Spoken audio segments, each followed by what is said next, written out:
Bismillahirrahmanirrahim. Assalamualaikum warahmatullahi wabarakatuh. Alhamdulillahirabbil alamin wassalatu wassalamu ala nabiyyina Muhammadin wa ala alihi washabbihi ajma'in. Amma ba'du. Rabbi shrah li sadri wa yassir li amri wahlul 'uqdatam min lisani yafqahu qawli. Bapak Ibu, alhamdulillah disempurnakan Allah nikmatnya, nikmat iman, nikmat Islam, kesehatan dan afiah. Alhamdulillah saged ngrawuhi ibadah sholat subuh jamaah dilanjutkan dengan kajian ba'da subuh. Kita niati untuk iktikaf nggih Bapak Ibu senyampang bulan Ramadan. Mudah-mudahan selama bulan Ramadan ini waktu demi waktu, detik demi detiknya merupakan ibadah yang bisa menjadi saksi nanti di hari kiamat dan menjadi kasih sayangnya Allah, wasilah untuk Kanjeng Nabi memberi syafaat pada kita semua. Bapak Ibu, kita akan bahas tentang hal-hal yang menyebabkan gangguan nutrisi, gangguan gizi pada lansia. Kalau mengikuti kajian-kajian lansia sebelumnya, kan untuk kebutuhan gizi lansia itu kan kebutuhan gizi semua orang itu kan nggak harus mahal, Bapak Ibu, yang tersedia di sekitar kita nggak harus mahal. Saya umpamakan beras ya Bapak Ibu ya. Beras itu justru yang bagus bukan beras yang putih, bukan beras poles. Itu beras yang justru kualitasnya jelek. Jadi kalau Bapak Ibu nanti di acara, suatu acara terus batin, kok berasnya mangka, jangan salah dulu. Iku pasti berasnya elek, beras bulog, buki. Jangan keburu-buru.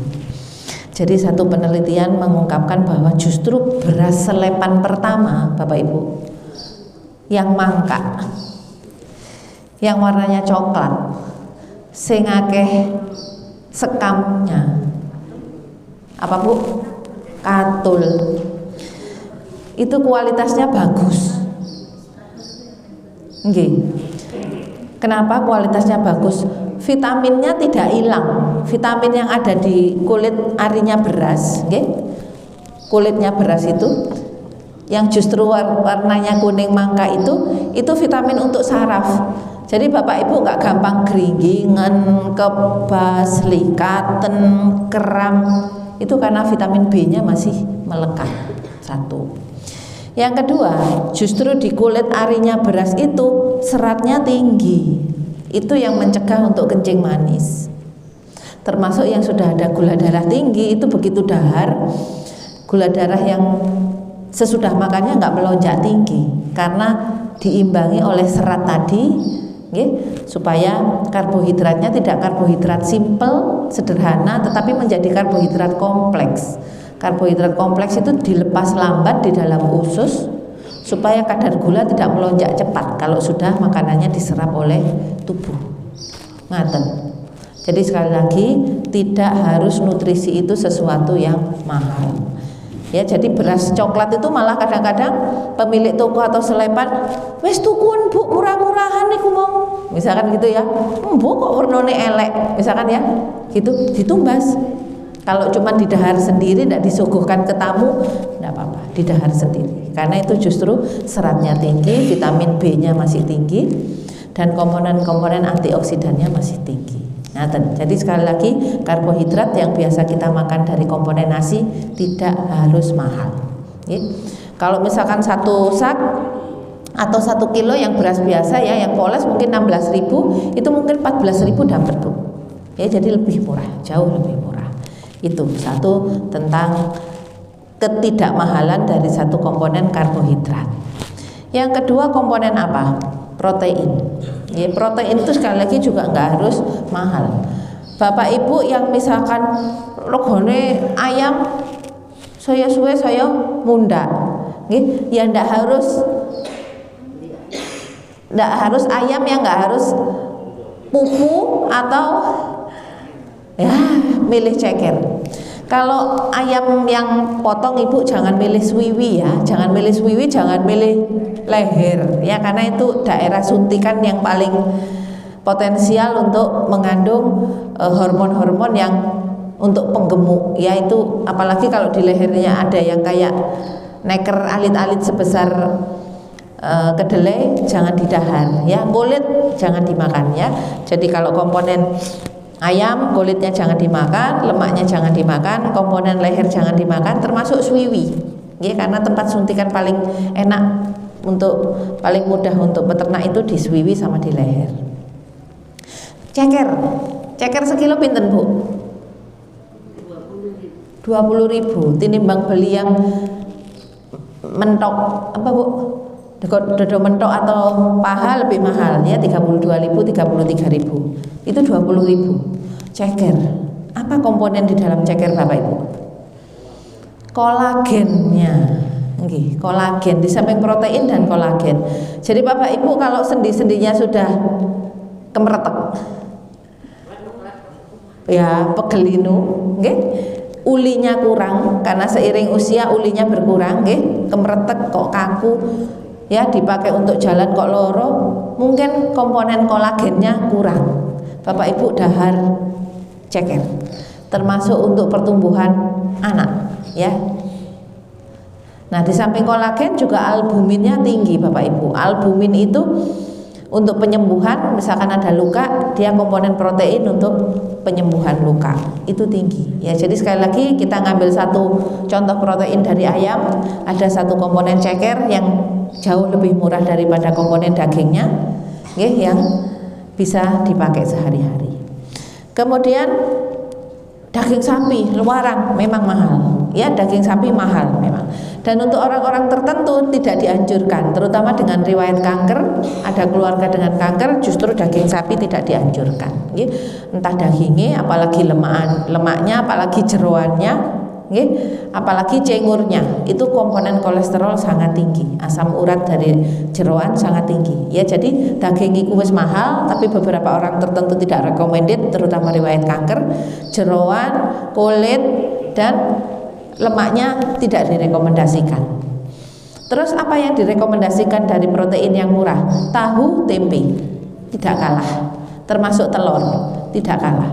Satu telur itu Bu mengandung 10-15 gram protein dan harganya relatif terjangkau ya.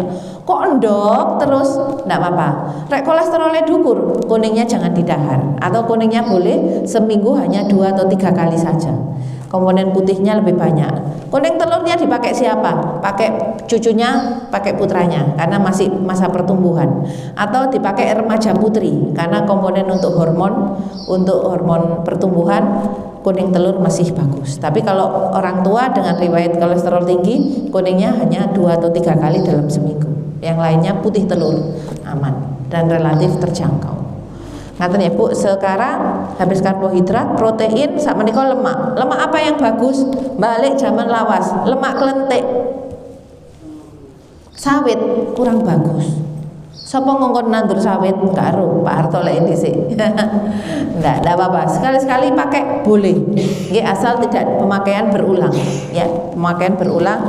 Jadi kalau Bapak Ibu, ibu-ibu goreng, usahakan sekali habis ya, jadi sedikit dijoki sampai entek ya, usahakan seperti itu. Sawit kalau pakai sawit.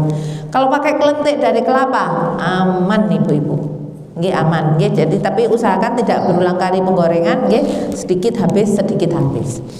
Dan minyak klentik dari kelapa itu bisa mengikat minyak yang jelek, minyak yang jahat di dalam tubuh, jadi aman ya. Yang paling ideal apa? Zaitun Bapak Ibu. Zaitun itu ideal sekali. Kalau misalkan tidak ada zaitun, balik ke VCO, Virgin Coconut Oil atau minyak klentik.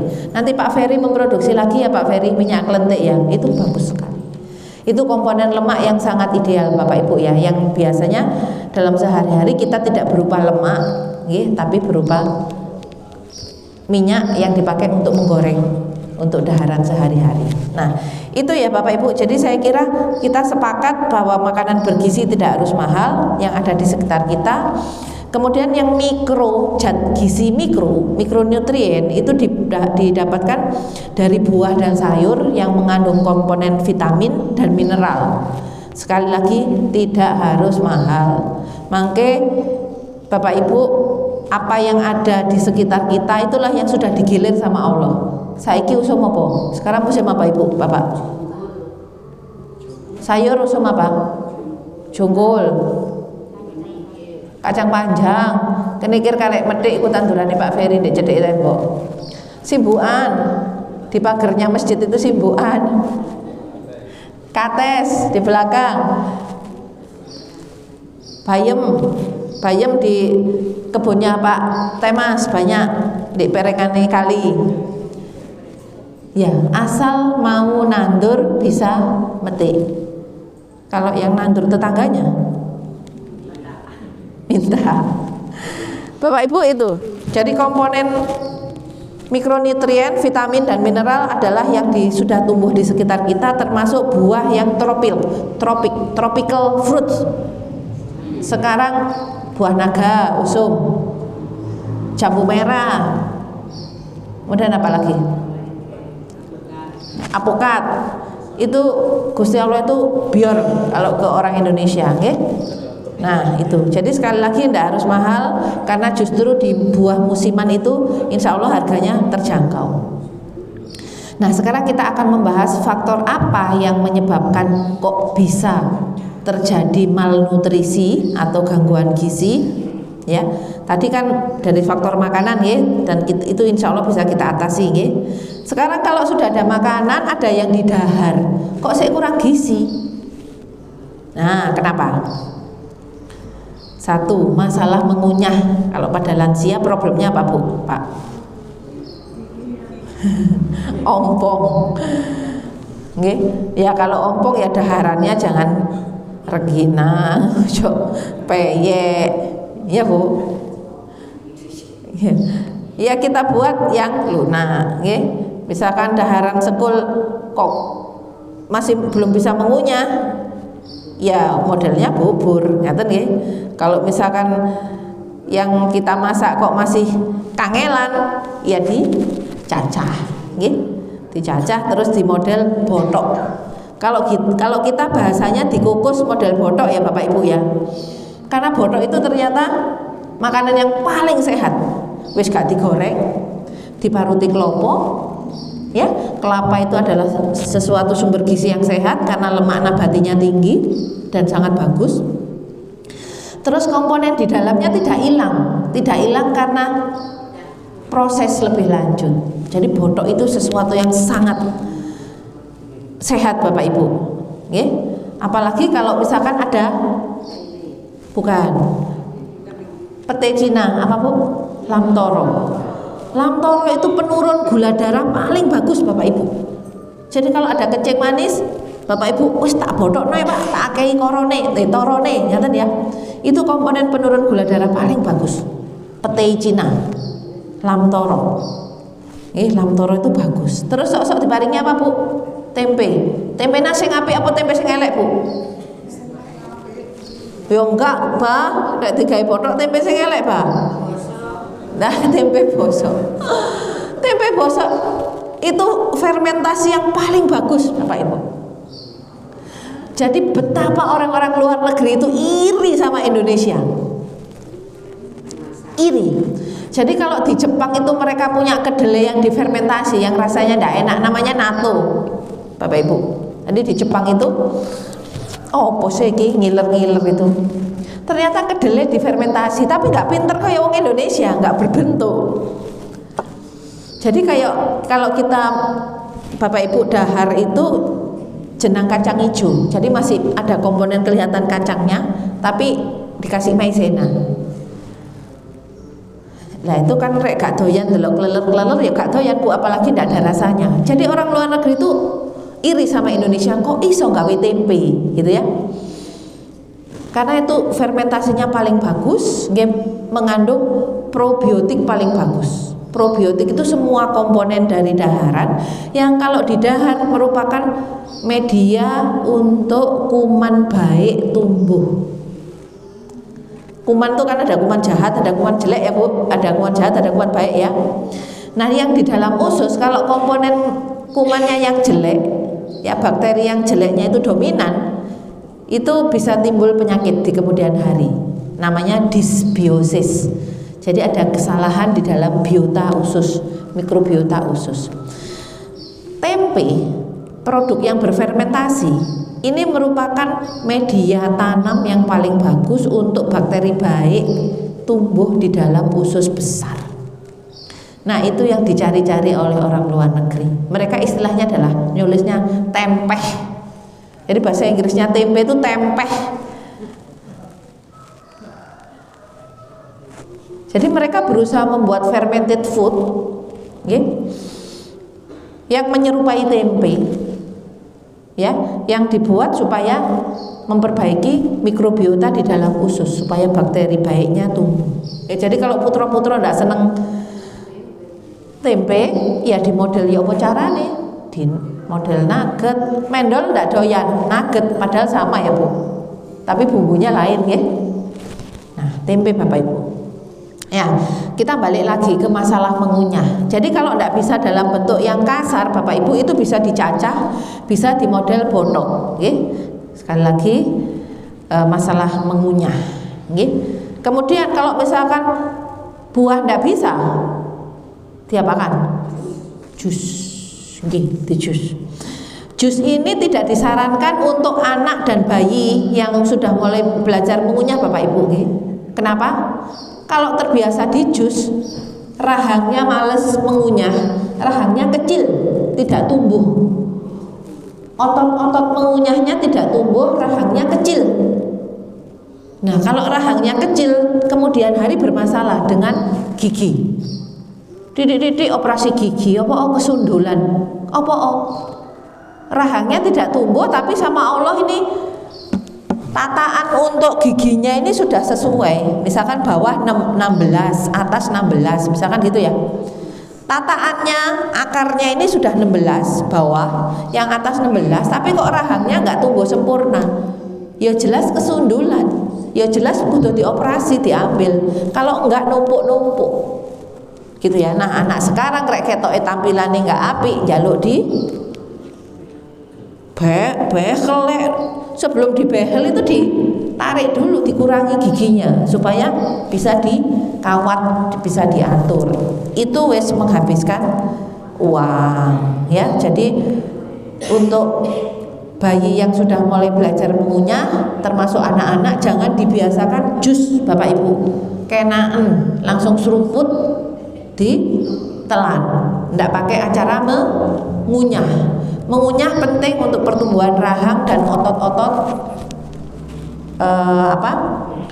untuk mengunyah termasuk menelan, okay? Tapi kalau lansia boleh di jus, okay? Karena kan sudah nggak ngarep-ngarep pertumbuhan rahang lagi, okay? Karena zat gizinya harus bisa sampai ke lambung dengan cukup. Kemudian yang kedua, gangguan menelan. Kira-kira gangguan menelan kalau pada lansia kenapa Bapak Ibu? Ya habis stroke ya, terus ada kelumpuhan dari otot menelan ya. Kok mari kena stroke titik-titik, angger ngombe keselek, angger maem keselek, watuk-watuk, muntah. Awas, itu harus dilatih Bapak Ibu. Dilatihnya bagaimana? Yang pertama Bapak Ibu rawuh dulu ke fisioterapi untuk diajari.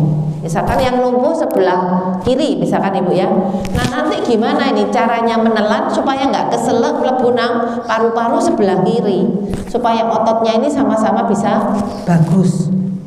Minta diajari, dilatih ya. Nanti sok-sok nanti kalau dahar Bu, kalau sudah makman di mulut, nolehnya nengkleng kanan misalkan. Kenapa? Karena yang kiri ini lumpuh biar bisa membuka yang sebelah kiri misalkan ngaten ya.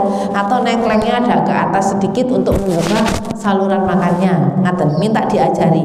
Nanti miringnya leher ke arah mana selama menelan ya, atau malah diingluk untuk membuka saluran makan yang sebelah belakang. Oke, nanti diajari dulu Bapak Ibu, akan dilihat yang lumpuh sebelah mana, oke, untuk diajari supaya tidak tersedak. Kemudian pada lansia selain kesedak juga apa? Buru-buru, nggih, ke susu-susu.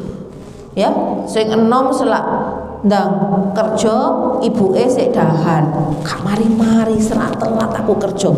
Sambut gawe iki opo iki? Ayo Bu, cepetan Bu, cepetan. Mas Afan di Mas Afan. Mas Afan ibu aja diburu-buru lho ya. Kersane selesai tumak ninah baru diajak ngendikan, baru diajak untuk perhatian konsentrasi yang lain. Ya, tapi selama dahar biar selesai dulu. Nggih, diselesaikan baru diajak ngendikan. Nggih. Pomene rek buru-buru, Bu, oh sono masalah Bu. Iki di sekolah, iki arek-arek ngene Bu. Wis tambah disalap wis gak sido dahar wis. Gitu ya. Jadi biar dulu selesai baru lain konsentrasi, jangan diburu-buru.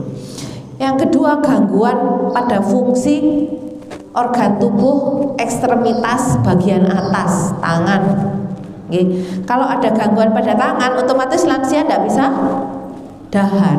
Kalau tidak bisa dahar, kalau nggak ada yang nyuapin, pasti kebutuhan daharannya berkurang. Jadi kalau ada gangguan di ekstremitas atas harus disuapin atau dilatih. Dilatih ini juga butuh kesabaran Bapak Ibu. Iki dahar kececeran, mari disapu, mari dipel. Ya nggak apa-apa, wong jenenge juga belajar. Sok-sok lansia itu balik kecil, balik alit, nggak boleh dipaidung, tidak boleh dipaidung, biar dhisik iku lho awakku ya kaya ngono le, Nduk. Paling gitu bapak nyambatin tapi nggak kewetu. Ya sekarang giliran, arepe mejone pating slengkrah, semute teko babahno. Itu masalah kecil bisa diselesaikan. Yang penting orang tua dahar. Oke. Kemudian gangguan pada aktivitas fisik, ada mobilisasi yang terbatas. Bapak Ibu kita yang muda karena belum tua enak rek metu-metu. Oh, iku ono es campur, iku ono gorengan kok enak temen.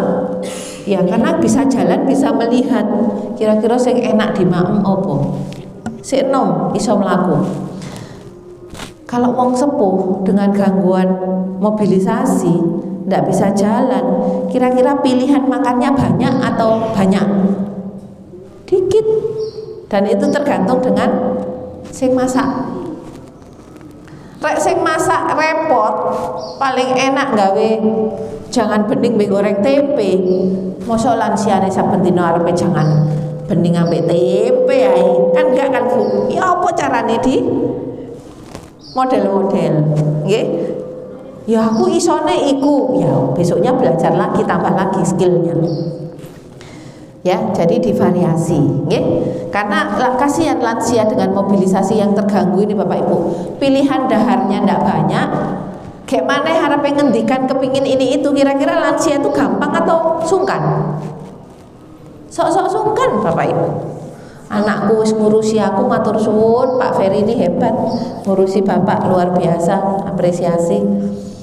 Ya, sok-sok orang sepuh itu nggak kewetu, wis repot, wis mau bengi nyepakno sahur, gak sepiro turu, mudhun teko masjid sam-sam ini, mosok sik aku arepe njaluk ceplok endok, misalkan, "Manda ceplok endok, Bapak matur itu lho ndak apa-apa, karek cetuk, goreng, dientas mari."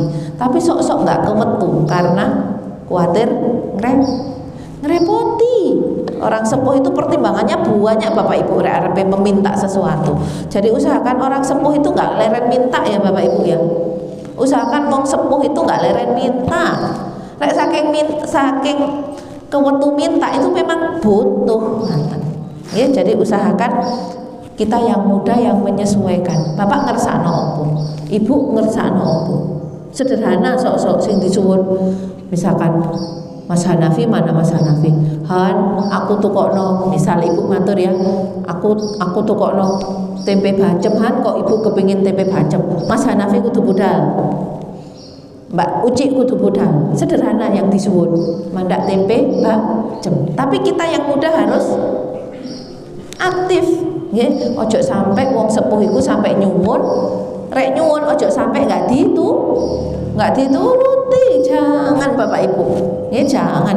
Orang tua itu loh apa-apa untuk anak, giliran anak wong tua nomor 17 gitu ya. Oke, saya juga, Masya Allah, astagfirullahaladzim. Ngaten Bapak Ibu ya. Jadi karena pilihan dahar lansia itu terbatas, sekali lagi putra-putra harus nawari, ya. Dan insya Allah yang disuwun itu tidak sesuatu yang memberatkan, ya. Kok ketoke semangka iku seger ya Le, gawe takjil, belikan. Kok ibu kepingin gedang hijau ya Le, suwe gak mau gedang hijau, ibu kok bedegelen, belikan, ya.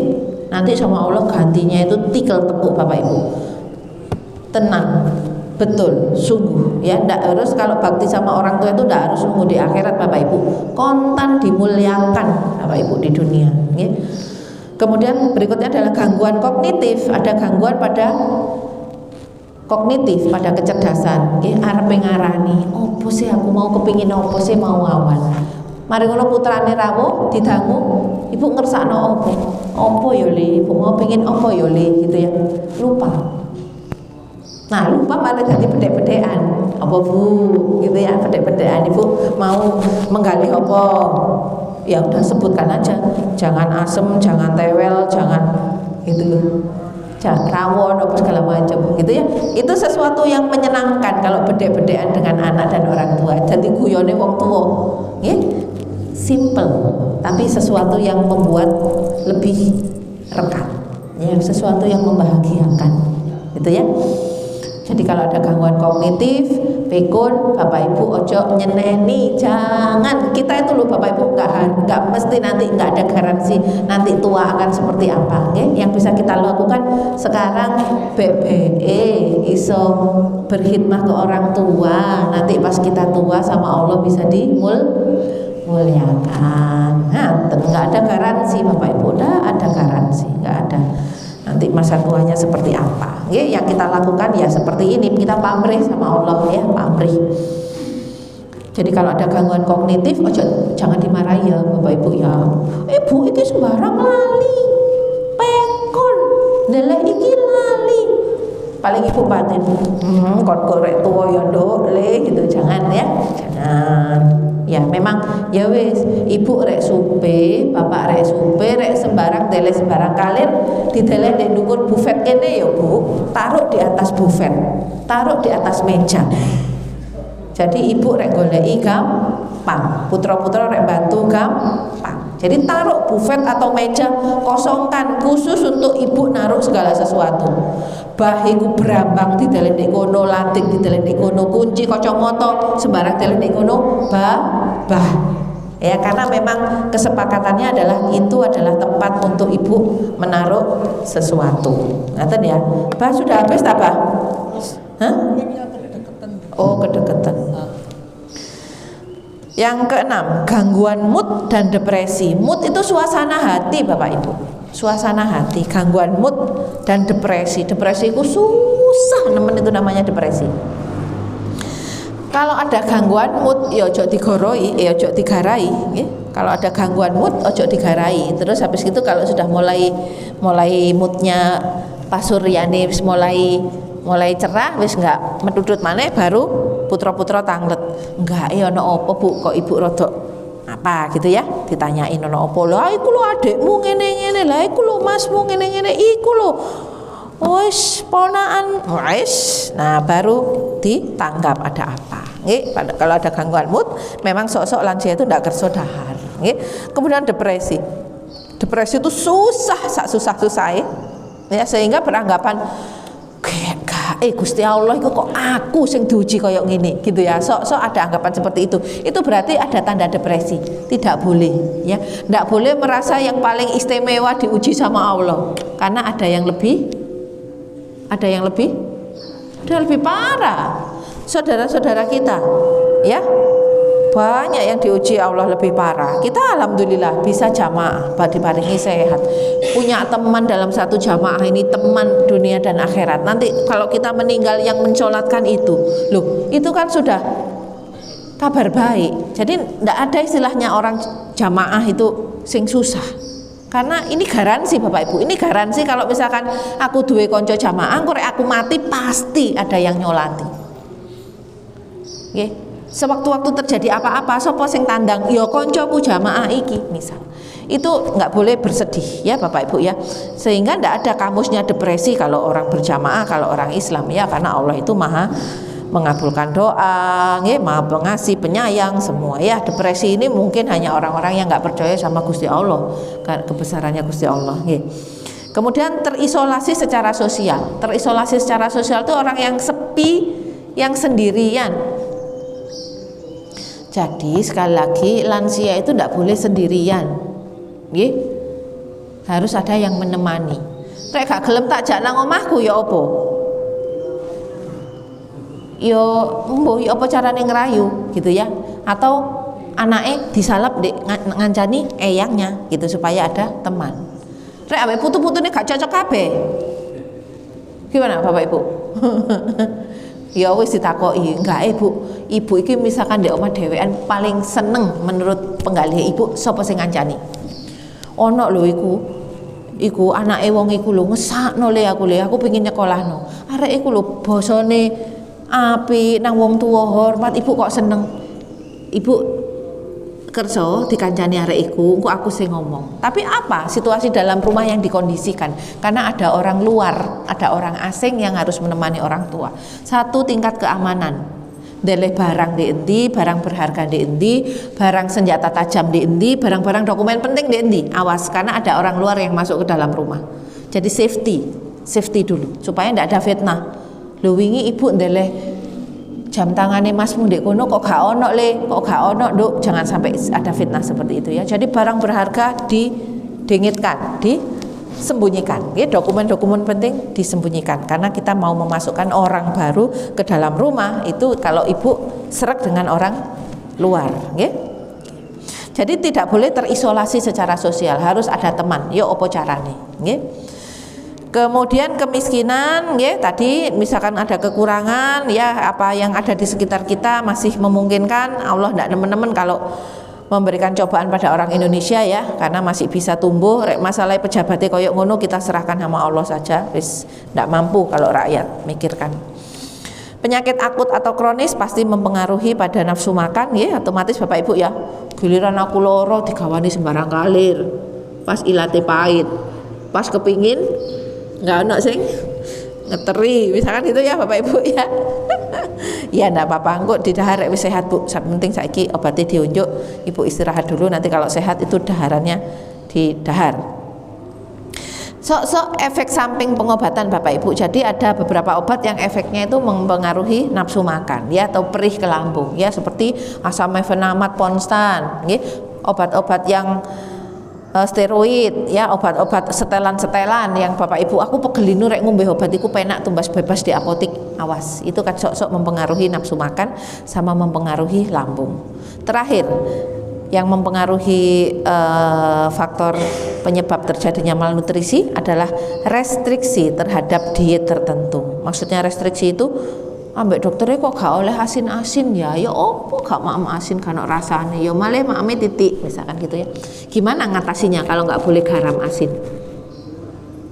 Bawang digoreng, brambang dikeremus, brambang goreng itu sudah mengganti ya, mengganti rasa gurih, mengganti rasa asin ya. Kalau misalkan manis gula ndak boleh, Bapak Ibu pakai gula apa? Ben kroso ono titik legi. Stevia, gula tetes ya, atau gula buatan ya, gula tebu ya, atau stevia ya, tetes itu 0 kalori, tidak ada kalorinya tapi rasanya manis. Ngaten saya kira bah sampun saya kembalikan 533. Matur nuwun sangat Bapak Ibu kawigatosanipun.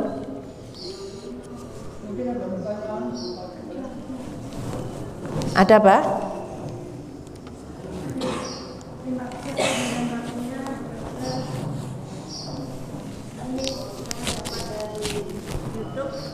Bahwa tahu tempe yang ada di Indonesia yang kedelainya impor itu aslinya di sana kedelainya itu untuk makanan ternak. Nah di sini dimakan oleh manusia.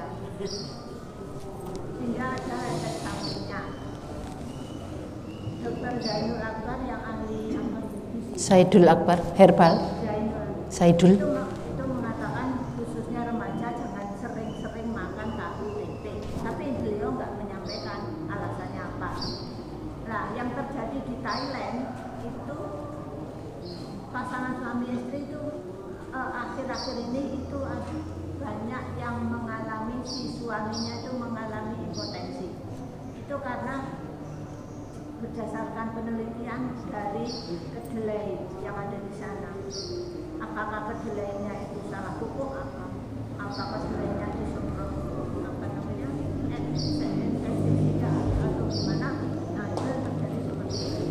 Nah, anak saya yang tadi itu mbok laurnya telur ya jejerannya tahu tempe, mbok laurnya ikan ya jejerannya selalu tahu tempe hampir tiap hari. Dan dia belum menikah. Nah, itu jadi jogo-jogo nih jangan itu gimana nantinya kalau sering-sering makan tahu tempe. Nggih. Atas jawabannya. Nggih, matur nuwun Ibu. Bu, pertanyaannya bagus sekali ya. Tapi saya kedelai yang masuk ke Indonesia impor atau enggak itu saya enggak tahu Bapak Ibu. Apakah memang semua impor? Bapak Ibu ada yang perso? Kebanyakan impor. Tapi ada yang varietas Indonesia asli wonten Bapak? Ada. Khususnya kalau yang Indonesia asli untuk tahu, kenapa? Kandungan itunya banyak. Kalau yang dari luar negeri itu untuk tempe karena kandungan patinya itu sedikit. Untuk tahu lebih menguntungkan yang ada lokal. Oh, ngaten. Ya, nggih. Nah, saya tidak dalam posisi paham tentang kedelai impor dan varietas lokal ya Ibu, saya mohon maaf dulu, itu bukan bidang saya. Tetapi kalau dihubungkan dengan infertilitas, hubungannya kedelai dengan infertilitas atau impotensi, itu saya sedikit paham. Jadi ngaten Bapak Ibu, tempe itu mengandung fitoestrogen ya, jadi fitoestrogen, estrogen yang didapat dari tanaman, fitoestrogen. Nanti Bapak Ibu bisa mencari fitoestrogen. Memang kandungannya dari kedelai itu tinggi sekali dan memang lebih disarankan untuk perempuan. Ya, karena estrogen itu hormonnya perempuan. Nah, Bapak-bapak kalau dahar tempe sak dermo. Ya, artinya secukupnya saja. Nggih, secukupnya saja. Apakah nanti kalau secukupnya itu mempengaruhi, belum ada penelitian lebih lanjut ya, pokok sak dermo saja itu tadi ya. Tapi kalau wanita lebih disarankan lebih banyak. Jadi di samping dahar tempe juga susu soya, susu kedelai ya, itu fitoestrogennya tinggi. Ngaten. Lah terus hubungannya dengan impotensi tadi Bapak Ibu, memang kalau bapak-bapak kebanyakan fitoestrogen ya, itu memang menurunkan kemampuan testis untuk memproduksi hormon testosteron. Jadi kalau testosteron rendah, kualitas spermanya kurang baik. Kalau kualitas spermanya kurang baik, kualitas pembuahannya juga kurang baik. Ya, ngaten Ibu. Korelasinya begitu. Tapi kalau untuk perempuan fitoestrogen itu justru bagus. Ngaten Ibu. Nggih. Sami-sami. Satu lagi Pak, mungkin dulu kan ada falsafah makan nggak makan satu kubur. Nah sekarang balikan dengan yang penting makan tapi nggak kubur. Nah, ini terjadi karena saya berapa kali dapat keluhan dari orang-orang yang menurut saya itu sukses. Anaknya itu kerjanya jauh-jauh sampai beliaunya umurnya 10 sekali, padahal sakit ini anaknya nggak ada yang bisa datang. Bagaimana itu cara untuk berbakti pada orang tua bagi anak-anak yang jauh dari kampungnya orang tua itu? Nggih. Makasih Pak. Pertanyaannya Abah ini bagus sekali. Bapak Ibu setuju nggak kalau ada istilah ngaten? Ya. Rek kepingin anaknya sukses. Ya. Nanti rek anake wis akhire bekerjanya bagus, masa tuanya nggak ketonggoan. Tapi rek nyekolahno anake gak dukur, insya Allah anake gak nanti-nanti, tapi masa tuanya ketungguan. Bapak Ibu setuju enggak dengan ungkapan itu? Enggak, itu kan si malakama ya Bapak Ibu ya. Aku iki diutus Gusti Allah untuk tidak membuat generasi di belakang kita itu lemah, sehingga anak itu dengan segala sumber dayanya itu disampaikan pada pendidikan setinggi-tingginya supaya mendapat kesempatan untuk bisa bekerja sebaik-baiknya. Tapi konsekuensinya kan kerjanya ada, gak mungkin ngeluduk di Ardirejo. Kecuali misalkan kerjanya online, barangkali begitu ya. Nah sekarang memungkinkan, artinya nggak harus datang. Ya kalau misalkan memanage sesuatu, bisalah misalkan ya datang tapi nggak harus meninggalkan tempatnya. Bisa. Sekarang lebih difasilitasi daripada zaman dulu yang harus merantau jauh. Sing mulih sing ngenteni, misalkan ferry. Ngaten ya sekarang pesawat penerbangannya bisa lebih leluasa. Sekarang lebih gampang. Jadi seandainya ungkapan itu betul, sekarang itu sudah difasilitasi, tidak harus begitu. Dan sebaliknya, kan nggak, sekali lagi nggak boleh meninggalkan generasi yang lemah. Artinya mengantarkan anak-anak pada posisi terbaiknya. Pertanyaan kedua, di kemudian hari si anak ini nggak bisa berbakti dengan salah satu cara nunggoi orang sepuh di masa tuanya. Apakah itu 100% salah? Enggak. Masih harus dicarikan jalan keluar. Kalau secara fisik nggak bisa datang, masih bisa difasilitasi dengan fit call. Ibu, angger aku isu ibu mudhun masjid, kasih tahu jam piro. Begitu ibu turun dari masjid, ibu nyampe omah, aku di WA ya bu, aku di fit call ya bu, aku kangen ibu. Isu fit call ibu. Terus habis itu ibunya dipeseni lagi atau bapaknya dipeseni lagi. Ayah, begitu ayah mudhun jamaah isya nyampe di dalam, ya aku di fit call ya, aku kepingin cerita dino iku aku lapo. Nggak harus secara fisik hadir ya. Tapi apa yang bisa membuat supaya lebih efektif birrul walidain itu Bapak Ibu? Ketahui kebutuhan Bapak Ibu apa? Ya, ambek fit call. Ibu, saiki 2 minggu meh riyo. Ibu wis ono cepaan kangge riyo. Ayah wis ono beras kangge zakat. Ayah jamaah di endi? Ayah nggak kepingin maringi opo. Ayah matur ya. Iki aku sik tas oleh THR. Misal. Apakah itu bukan salah satu bentuk dari birrul walidain? Bentuk birrul walidain, meskipun tidak secara fisik hadir. Jadi sekali lagi kalau tidak secara fisik hadir, mergo orang tua ini belum karuan kerso diboyong ke rumah anak. Sekali lagi yang waktu kita dulu ngaji adalah rumah orang tua itu adalah selalu rumah anak. Tetapi rumah anak apakah selalu rumah orang tua? Tidak dan bukan. Tidak dan bukan. Ya, rumah anak itu bukan rumah orang tua. Ya. Tapi rumah orang tua selalu rumah anak. Makanya Bapak Ibu, selama masih ada orang tua, usahakan orang tua itu tinggal di rumahnya sendiri. Usahakan ya, kecuali misalkan permintaan orang tua untuk apa, dengan rela, dengan ridho untuk berpindah, boleh ya. Tapi usahakan putro jangan utik-utik rumah punden selama masih ada orang tua. Ya, karena itu tidak tergantikan memorinya. Ya bagi orang tua, umpamanya sing udik-udik anake, umpamanya mantune melok-melok, kudu diperes ya, ndak boleh ya. Nah kembali lagi ke pertanyaan Abah, kalau anaknya terpaksa jauh, itu usahakan memang anak ini tetap ngaji di awal Abah. Jadi supaya dia sukses karirnya secara dunia, tetapi juga ndak lupa ilmu akhiratnya, ndak lupa ibadahnya, ndak lupa untuk birrul walidain. Jadi kalau misalkan secara fisik tidak hadir, apa yang bisa dibantukan?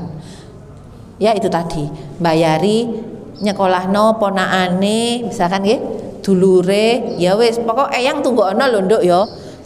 Kamu bubuknya di sebelah eyang. Ya, kamu nggak boleh pegang handphone kecuali pas belajar. Rek eyang manggil kamu nggak boleh manggil lebih dari 3 kali, kamu harus datang ke eyang, harus boso, nggak boleh bentak eyang, diutus kudu ndang tandang. Kamu kesulitan, hubungi Pak D, kamu WA Pak D, kamu kesulitannya di mana. Yang jelas kamu nggak boleh durhaka sama eyang. sekolahnya ditanggung sampai kamu kuliah dibiayai Pak D, tapi kamu harus nunggoi eyang, misal seperti itu ya Pak. Jadi bisa di replace, ngaten ya, bisa digantikan kalau secara fisik nggak datang.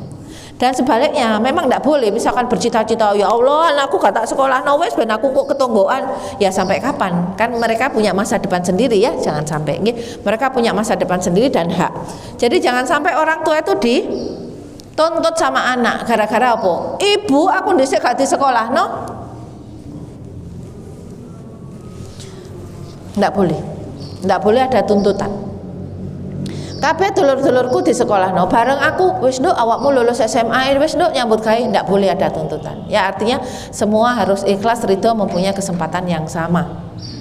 Ngaten ya? Dhisik coba misalkan ndak boleh, dan yang menuntut juga ndak boleh ada dhisik coba. Itu berarti nggak percaya dengan takdir dan qadarnya Allah. Ya, pasti ada sesuatu yang lebih bagus. Kenapa Allah memberikan jalan itu? Ngaten. Dan bukan jalan ini. Nggak boleh coba on dhisik, nggak boleh. Ya, orang Islam itu nggak boleh menyalahkan masa lalu. Oke, karena itu yang sudah digariskan. Ngaten ya, Bang, kira-kira. Pak Afan, monggo.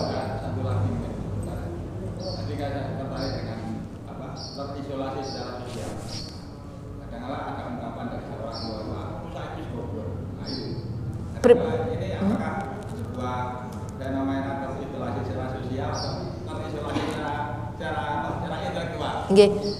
Apa tadi ungkapannya, Mas?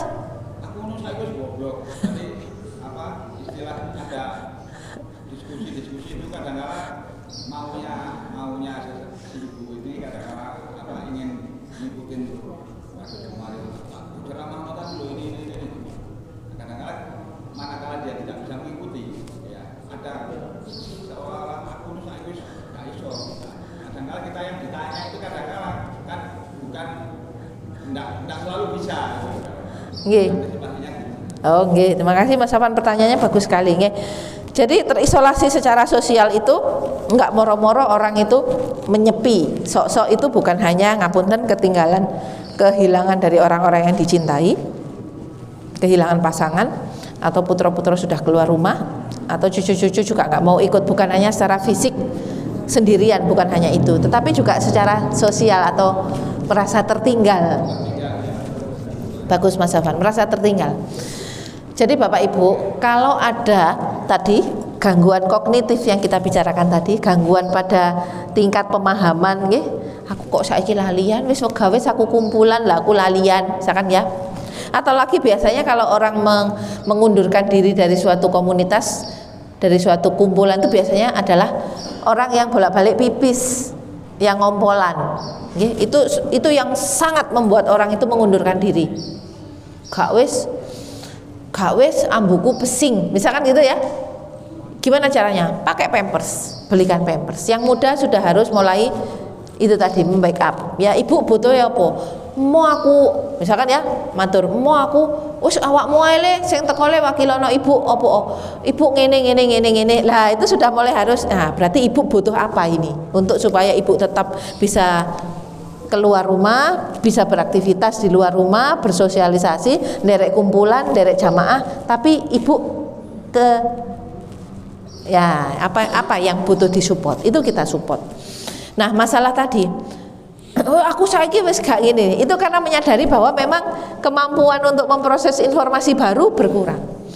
Salah satu tanda penuaan itu adalah keingatan masa lalunya itu bagus, ingatan yang baru itu lali. Apa mau sing diomongno, mau titip apa gitu.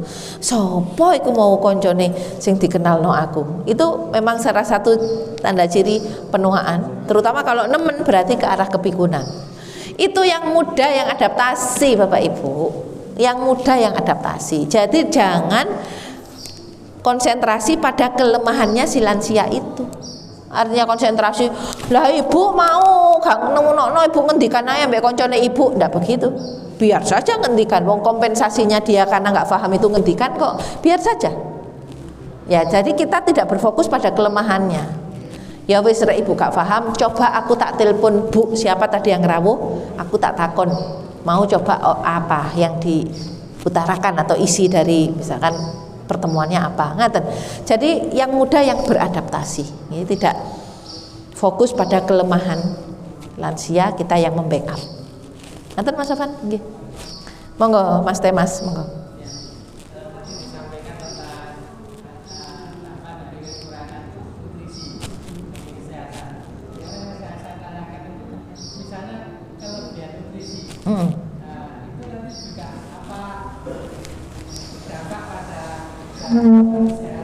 Ya. Ya. Nggih, Bapak Ibu, seneng ya pertanyaannya, bagus-bagus. Jadi malnutrisi itu bisa undernutrisi, kurang nutrisi, bisa overnutrisi. Yang ditanyakan Mas Temas iki overnutrisi, kelebihan nutrisi kayak iku senengane ya Mas yo. Aku nek gak rawon-rawone babat, apa soto babat, nek rawon ambek jeroan. Lah senengane ibu senengane ibu boleh Mas. Misalkan dagingnya diakehi jeroane rong iris, ngeten ya, podo-podo birrul walidain tapi maksudnya ngurangi jumlahnya, ngurangi porsinya. Ya. Utawa matur misalkan le tukokno soto babat, mari ngono Ibu gorengan usus yo, ambek gorengan usus yo misalkan ya. Di Pak Baun, Bu Denti gitu ya, orang-orang lawas gitu ya Mas ya. Ya nanti maturnya ke Pak Baun, babate didik dagingnya rada akeh. Nggih, mungkin sayurnya ditambah, cambahe gitu ya. Terus mari ngono gorengane usus. Mungkin dibagi 2. Jadi tumbas siji tapi diporo loro. Maksudnya iki mau sing ono Bu, memang ditumbasno siji. Iki mau sing ono tapi irisannya di cilik-cilik. Jadi misalkan ibu dahar nggak harus semua diambil ke piring, tetapi mundute porsi kecil-kecil. Gitu ya Mas. Nggak arepe goroi tapi memodifikasi situasi. Nah, apakah itu nggak berbahaya? Bahaya. Terutama kolesterol yang tinggi bahaya. Karena kalau kolesterol tinggi darahnya kental, kalau darahnya kental gampang mampet, gampang bumpet, ada pembuntuan. Kalau pembuntuan resikonya bisa stroke, bisa serangan jantung. Nah, gimana kolesterol kalau kolesterolnya tinggi? Musuhnya tadi minyak zaitun. Musuhnya tadi VCO. Itu musuhnya kolesterol yang tinggi. Jadi di dalam tubuh bisa mengikat lemak yang jelek untuk membuang. Ya, jadi kompensasinya apa? Ya, sekarang yang di rumah arepe oseng-oseng goreng tempe Mas yo titik, minyaknya pakai VCO. Ya, atau cuman ngorak-ngarik telur, kasih minyak zaitun 2 sendok khusus ibu.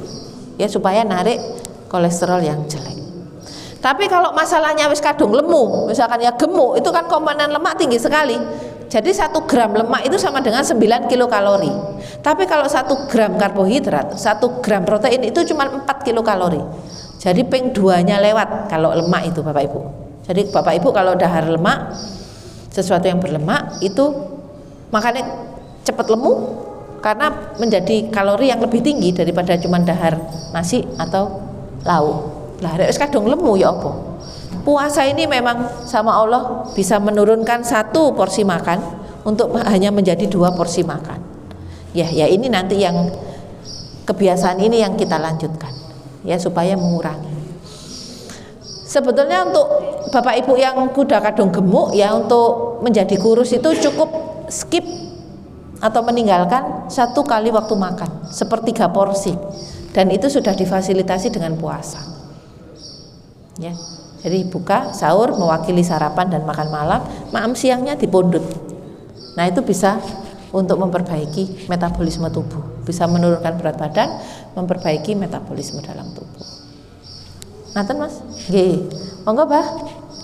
Mau tanya Bu, ya, kalau semakin usia semakin tua, tapi kemudian semakin semangat belajar, semangat bekerja, semangat apa saja, itu normal nggak Bu? Oke, normal apa? Itu tanda penuaan yang sukses apa? Bapak Ibu rawuh ke masjid ini loh, kita itu loh sudah mengambil jalan sukses. Kita sudah mengambil jalan sukses dengan rawuh ke masjid ini. Sehat, ditanggung sehat. Wong melampah mriki, sepeda motor, iya tapi tetap jalan.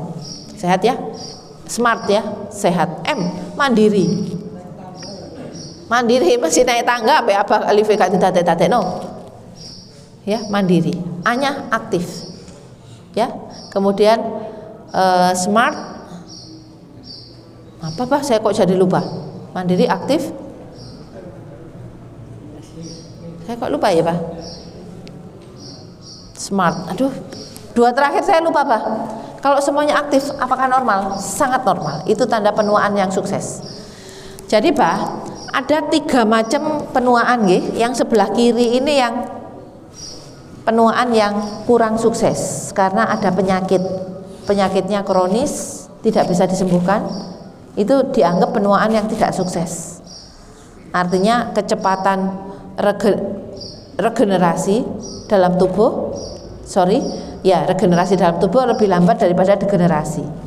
Yang tengah ada penuaan yang rerata. Penuaan rerata itu kalau misalkan kita Bapak Ibu tidak senang olahraga, tapi kita sehat, sok-sok ya pegelinu, sok-sok ya kesel, sok-sok ya itu usual aging, penuaan rerata.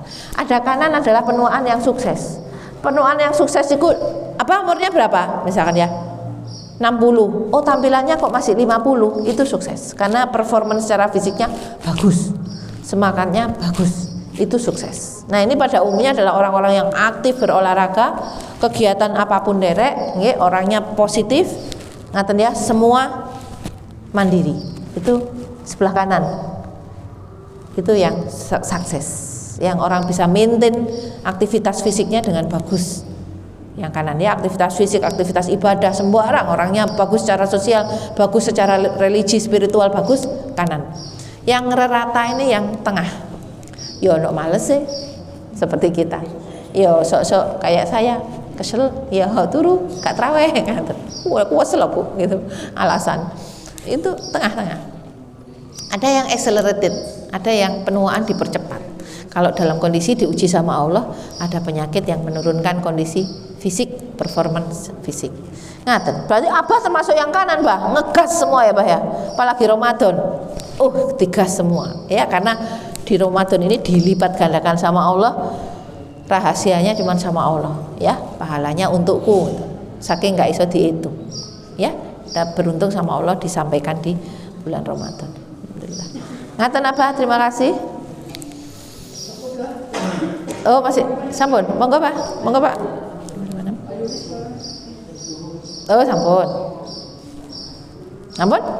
Alhamdulillah jam 6 sampun waktu 2. Mohon maaf ada kurang salahnya Bapak Ibu, mudah-mudahan disampaikan untuk Ramadan tahun depan dan disempurnakan ibadahnya Ramadan tahun ini sampai selesai, sampai purna, dan semangat ibadahnya tetap kita bawa nanti dalam 1 tahun ke depan dan selanjutnya. Ada kurang salahnya mohon maaf, pada Allah kita mohon ampunan. Wabillahi taufiq wal hidayah. Assalamualaikum warahmatullahi wabarakatuh.